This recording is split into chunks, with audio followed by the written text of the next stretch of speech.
प्रथम चरण के मतदान के लिए चुनावी प्रचार प्रसार समाप्त हो चुके हैं और हमारी चुनावी यात्रा भी प्रथम चरण के मतदान के लिए समाप्त हो चुकी है।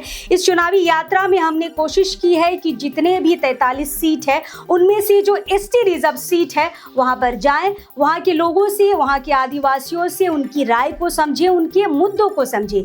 फिलहाल चुनावी प्रचार प्रसार समाप्त होने पर कहा यह जाता है कि अक्सर जनता ही भगवान है, लेकिन प्रचार खत्म होने के बाद जो प्रत्याशी हैं वो अपने अपने भगवान को ज़रूर याद करने लगते हैं। कोई सरना स्थल जाता है, कोई चर्च जाता है, तो कोई मज़ारों में चादरें चढ़ाता है। फिलहाल मुद्दे पर आते हैं। मुद्दा यह है कि जितने भी हमने आदिवासी रिजर्व सीट का भ्रमण किया है वहाँ से चीज़ें ये निकल के आ रही है, सूत्र हमारे बता रहे हैं कि इन आदिवासी सीटों में बड़ा खेला होने जा रहा है और खेला स्टार्ट होगा मांडर विधानसभा से। जी हाँ, मांडर विधानसभा से बीजेपी प्रत्याशी सनी टोप्पो हैं, कांग्रेस प्रत्याशी शिल्पी नेहा तिर्की हैं और बाप पार्टी के जगरे उरांव हैं और बहुत सारे निर्दलीय प्रत्याशी भी हैं, लेकिन टक्कर शिल्पी नेहा तिर्की और सनी टोप्पो में है और इन्हीं दोनों के बीच खेला होने जा रहा है। सूत्रों की माने तो मांडर विधानसभा का एक बड़ा आदिवासी चेहरा है जो इस घटना को अंजाम देगा। घटना ये कि अब वो बड़ा आदिवासी चेहरा बीजेपी में जाकर वहाँ का फील्डिंग खटेगा और उसकी फील्डिंग कितनी तगड़ी होती है ये सब आपको पता है। फिलहाल नाम हम अब तक नहीं पहुंचा पा रहे हैं। सूत्रों का ये कहना है कि मैडम थोड़ी हमारी सुरक्षा का भी ख्याल रखिएगा और नाम नहीं बताइएगा, ना हमारा बताइएगा ना आगे का बताइएगा, यानी कि जिसकी हम बात कर रहे हैं बड़ा आदिवासी चेहरा उनका भी नाम मत बताइएगा। लेकिन हाँ, जनता के बारे ये सारी चीज़ें लानी है और जनता को पता है कि वो आदिवासी चेहरा कौन है। फिलहाल हम आपको बता दें कि बड़ा ऑफर उनको मिला हुआ है, पैसों की अच्छी खासी डील हुई है और कहीं ना कहीं राज्यसभा सांसद बनाने तक की डील उन तक हुई है और ये व्यक्ति हैं जो इस बड़ा खेला को अंजाम देंगे।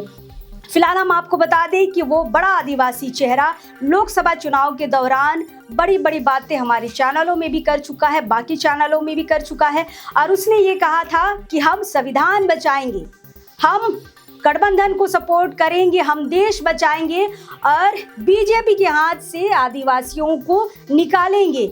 फिलहाल ये सारी बातें बहुत है आप तक ये समझने के लिए कि हम किसकी बात कर रहे हैं, लेकिन उस बड़े आदिवासी चेहरे का इस विधानसभा चुनाव के दौरान कहीं नजर नहीं आना, मीडिया में किसी बात को नहीं रखना और फील्ड में ना तो आदिवासी वोटरों के पास जाना, ना तो सरना, ना तो क्रिश्चियन और ना ही दूसरे समुदाय की ओर जाना और अंदर ही अंदर एक खेमा तैयार करना, कहीं ना कहीं उनकी चुप्पी और उनका विधानसभा में नजर नहीं आना कहीं ना कहीं सूत्रों की बात को सही बताने की ओर इशारा कर रहे हैं।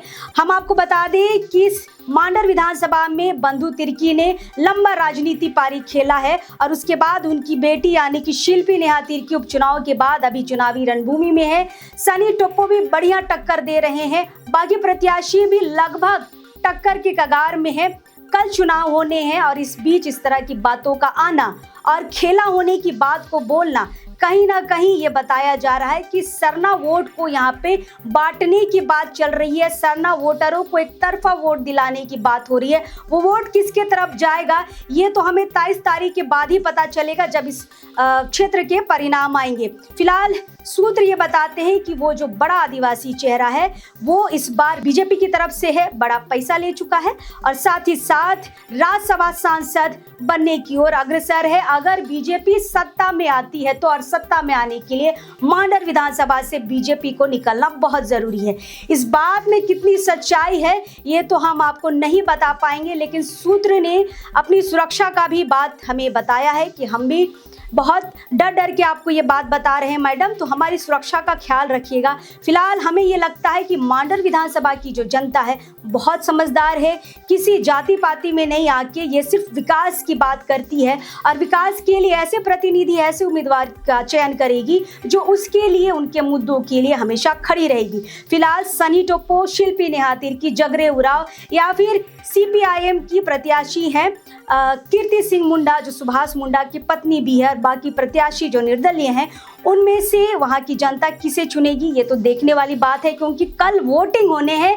और अगर इस बार खेला होगा तो हमने आपको बताया कि जितने भी आदिवासी सीट है इस 43 विधानसभा क्षेत्र में, उनमें सबसे बड़ा खेला मांडर विधानसभा में होने वाला है। और चुनावी प्रचार खत्म होने के बाद ये जो 24 घंटा का समय होता है, इसी में पैसे का लेन देन होता है, वोटरों को डाइवर्ट करने की बात होती है। और हमारे तक तो यहाँ तक चीजें पहुंच रही है कि घर घर जाकर 500 के नोट भी बांटे जा रहे हैं। फिलहाल कौन बांट रहा है ये नोट, कौन है वो आदिवासी बड़ा चेहरा? अगर आप हमारी बातों को समझ पा रहे हैं तो हमें कमेंट्स करके जरूर बताएं। आपके कमेंट्स का हमें इंतजार रहेगा। फिलहाल मांडर विधानसभा की जनता से हमारी गुजारिश रहेगी कि आप अपने लिए ऐसा प्रतिनिधि चुने, ऐसा नेता चुने जो आपके लिए खड़ा रहेगा, जो जाति धर्म की बात नहीं करेगा, जो सिर्फ विकास की बात करेगा, चाहे बीजेपी हो, कांग्रेस हो, निर्दलीय प्रत्याशी हो या बाप पार्टी हो। सही नेता चुने जो आपके बच्चों को अच्छी शिक्षा देगा, आपके लिए अच्छी सड़क देगा, अच्छी स्वास्थ्य देगा और बाकी जितने सारे मुद्दे हैं इस विधानसभा क्षेत्र में उसको सुलझाएगा। फिलहाल अब इस वक्त के लिए हम अलविदा लेते हैं। बाकी विधानसभाओं में भी खेला शुरू हो गया है। कौन विधानसभा में और खेला होने जा रहा है इसकी भी जानकारी और विश्लेषण करके हम आपको जरूर बताएंगे। फिलहाल अब इस वक्त के लिए जोहार रहेगा।